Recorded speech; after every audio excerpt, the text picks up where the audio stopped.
Welcome, Minister. This is my first time you're not your first time here since we've all been engaged and in this term, but my first time to address you. So you're very welcome to the Seanad. And I want to begin by thanking you most sincerely for the exceptional work that you have carried out on behalf of our country over the last term and this term in bringing us to this point. We are in safe hands with you in the leadership of this. Minister, I want to address you, I suppose, on two areas. The first is, my colleagues here have been very eloquent in their needs and talking about import and export and all of that. I have two things to raise. One very basic, and that is British citizens living in Ireland who now find themselves, and maybe have been here for a long time, have been taxpayers in Ireland, and who, at this point, in order to get an EU passport, if they have no Irish antecedents, then they're exposed to considerable expense in order to get a passport, an EU passport. So I would ask you to perhaps examine that. I've had quotes from people in the constituency of Dublin South Central that if they go for citizenship, for instance, and if they have no parent or grandparent who's Irish, then they make the application, but then there is a follow-up charge of €950. So perhaps just to bring that to your attention, if something could be done, because it seems disproportionate now if they merely travel within the EU or for holidays, that they go into different channels with their family. So it's a very basic in the grand scale of all that you have to deal with. However, it does affect some within that are living in our community and have been contributors to our community for a very long time. My main point is with regard to the considerable expense that businesses are going to be exposed to in the context of data and GDPR compliance.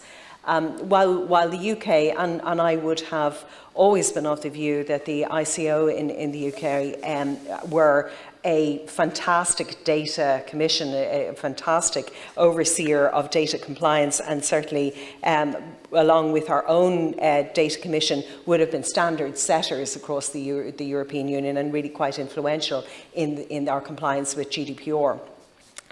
So it is a sadness to me personally to think that they're now going to be out of it amongst all of the other things that we do need to think of. And while they are saying their onward adherence, at this moment in time, we don't have an adequacy decision by the European Data Protection Board in agreeing that the UK afterwards, in the absence of an agreement and in the absence of a deal.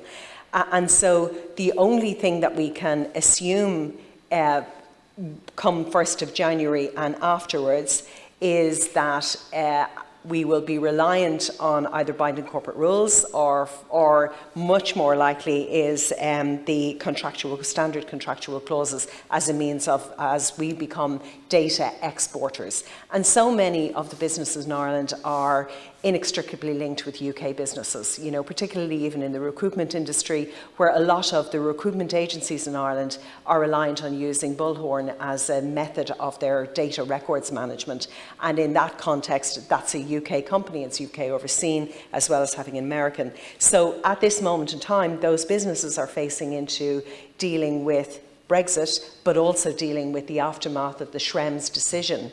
And there is an obligation, and I'm consulting on it with the European Data Board at the moment, in putting in a system and a regime that businesses must do on a case-by-case basis for every data process within their businesses. So it means every client, every service that may be provided, every supplier to their business, they must on a case-by-case basis get into data mapping, verifying of what data transfer tool will be required now.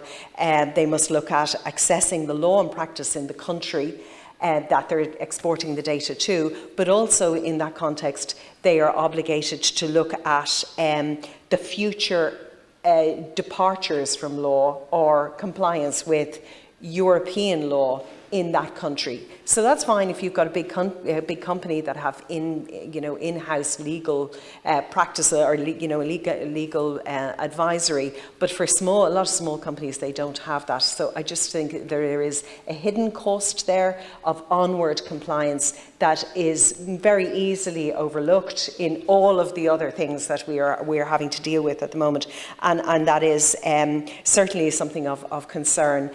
Our own Data Commission have been very good and have supplied standard contractual clauses to assist in data transfer and data export.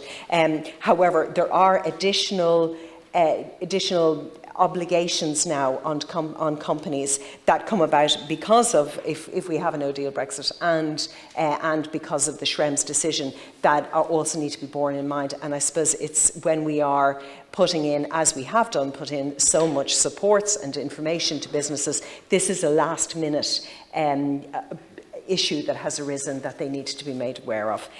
So everything else appears to be in hand with my other colleagues. So thank you very much for that.